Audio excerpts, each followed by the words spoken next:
দুবেলা খেয়ে আর একবেলা না খেয়ে থাকেন, এভাবেই বছরের পর বছর কেটে গেছে শত বছর বয়সী আব্দুর রশিদ ও মানবুরুর সংসার। কম্বল পলিথিনে মোড়ানো ঘরে সামান্য বৃষ্টি এলেই পানি পড়ে। ঘরবাড়ি যা একটু ছিল তা সবই এখন নদীগর্ভে। ঘূর্ণিঝড়ের সাথে প্রতিনিয়ত যুদ্ধ করে বেঁচে থাকতে হয় বৃদ্ধ দম্পতিকে। সরকারি কোনো সহযোগিতা মেলেনি এ পর্যন্ত। খেয়ে না খেয়ে স্বামী স্ত্রী কোনো মতে দিন পার করছেন। আলামিন ফোরকানের রিপোর্ট, জানাচ্ছেন সুরজ আহমেদ। জমিজমা যা কিছু ছিল ভাঙনে সবকিছু নদীগর্ভে বিলীন হয়ে গেছে। তারপর থেকেই আর ঘুরে দাঁড়াতে পারেনি মানবরু ও আব্দুর রশিদ দম্পতি।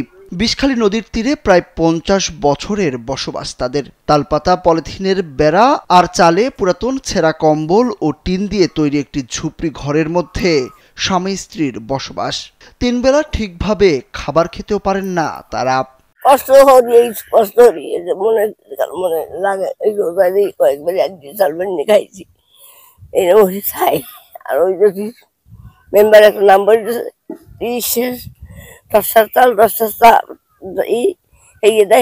খাইছি, কিচ্ছু না করতে পারি না। সংসার চলে কেন? চলে ওই নাটক চলা দোকানে পার হয়েছিল লাগতো না, খাই খাওয়া লাগে। আর ওই মামের বাড়িতে যতটুকু চাইতো আলে। বরগুনার পাথরঘাটা উপজেলার সদর ইউনিয়নের পদ্মা ভাঙনে তাদের একটি ছোট্ট ঘর। বয়সের ভারে আব্দুর রশিদ এখন আর কাজ করতে পারেন না। স্ত্রী মানবরু মানুষের বাসায় কাজ করে যা পান তা দিয়েই খেয়ে না খেয়ে চলে তাদের সংসার। অনেকেই দয়া দক্ষিণা করে একটু বাজার করে দিলে তাতে চলে কয়েকদিন। আর ভোট ছাড়া এই দম্পতির বাড়ির ত্রিসীমানায়ও পা রাখেন না জনপ্রতিনিধিরা। তাদের যে জীবন যাত্রা খুবই দুর্বিষহ। তারা কিন্তু এই ঠান্ডায়ও এই অবদার উপরে থাকে। বলতে গেলে 3 বেলার 2 বেলা খায়, 1 বেলা না খেয়ে থাকে। বড় কোনো আর্থিক সহযোগিতা বা আসলে তাদের ঘরের যে অবস্থা, যদি কোনো একটু ঘরের ব্যবস্থা করে দেওয়া যায় বা বড় কোনো একটু সহযোগিতা করা যায়, তাইলে তারা আরো ভালোভাবে জীবন যাপন করতে পারে। ঘরের মধ্যে এখানে থাকার মতো কোনো অবস্থা নাই। ভিতরে ঢুকলে দেখা যায় অন্ধকার খুব। একটা বাতি যে জ্বালাইবে সেই পরিস্থিতি তার নাই বর্তমানে। ঘূর্ণিঝড়ের সময় এই ঝুপড়ি ঘরের এক কোণে থাকতে হয় বৃদ্ধ এই 2 মানুষকে।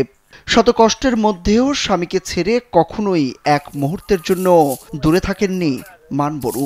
ছেঁড়া কাপড় এবং ছেঁড়া জামা পরেই ঈদ উৎসব কাটিয়ে দেন তারা। উপজেলা নির্বাহী কর্মকর্তা রোকনুজ্জামান খান এই দম্পতিকে সাহায্যের আশ্বাস দিয়েছেন।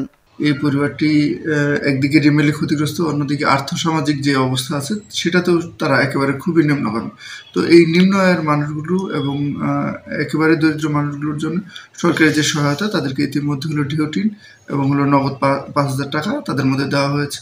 অন্যান্য সুবিধা হিসেবে যেগুলো আছে, কম্বল বা অন্যান্য যে বিষয়গুলো আছে, এগুলো যখনই যেটা আসছে তখনই তাদেরকে দেওয়ার জন্য চেষ্টা করছি। সরকারি কোনো সহযোগিতা পেলে হয়তো আরও একটু ভালোভাবে দিন পার করতে পারতেন আব্দুর রশিদ ও মানবুর দম্পতি। এলাকাবাসীর দাবি, তাদের একটি ঘর তুলে দিলে বাকি জীবন সুখে স্বাচ্ছন্দ্যে কাটাতে পারতেন তারা। সুরজ আহমেদ, কালবেলা।